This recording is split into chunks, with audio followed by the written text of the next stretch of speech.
बिस्मिल्लाहिर्रहमानिर्रहीम। नाज़रीन, उम्मीद है आप खैरियत से होंगे। आपका मेज़बान मोहम्मद साद असलम हाज़िर खिदमत है। स्पोर्ट्स स्यापा के प्रोग्राम में खुशामदीद कहता हूँ आपको। और ख़बर जो है वो ये है, बड़ी ख़बर है। ख़बर ये है कि 2019 में कोयटा ग्लैडिएटर्स ज्वाइन करने वाले नसीम शाह ने अब कोयटा ग्लैडिएटर्स से फ़ाइनली अपनी राहें जुदा करने का फ़ैसला कर लिया है।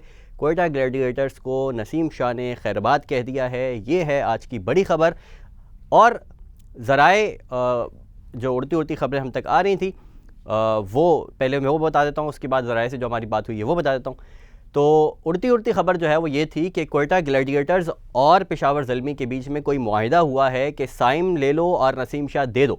इस तरह की बातें जो है वो गर्दिश कर रही थी, लेकिन जब सोर्सेज से हमने बात की है तो उन्होंने ये कंफर्म किया है। पेशावर ज़ल्मी के ऑथेंटिक सोर्सेज हैं जिन्होंने ये बात की है कि ऐसी कोई बात नहीं हुई।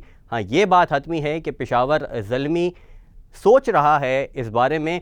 ड्राफ्ट के अंदर अगर मौजूद हुई 2024 के अंदर जो PSL खेला जाएगा, जो PSL 9 होगा, उसके अंदर पेशावर ज़ल्मी की तरफ से कहा जा रहा है कि अगर ड्राफ्ट के अंदर नसीम शाह मौजूद होंगे तो हम जो है वो सोच सकते हैं।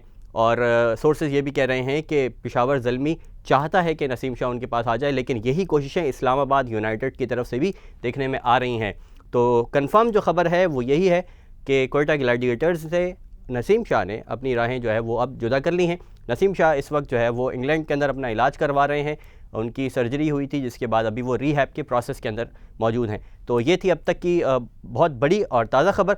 और इस खबर के साथ आपका मेज़बान मोहम्मद साद असलम हाज़िर खिदमत था। इसी तरह की ताज़ा तरीन अपडेट्स लेकर ब्रेकिंग न्यूज़ के साथ आपके साथ दोबारा मुलाकात होती है। अपना ख्याल रखिएगा। अल्लाह हाफ़िज़।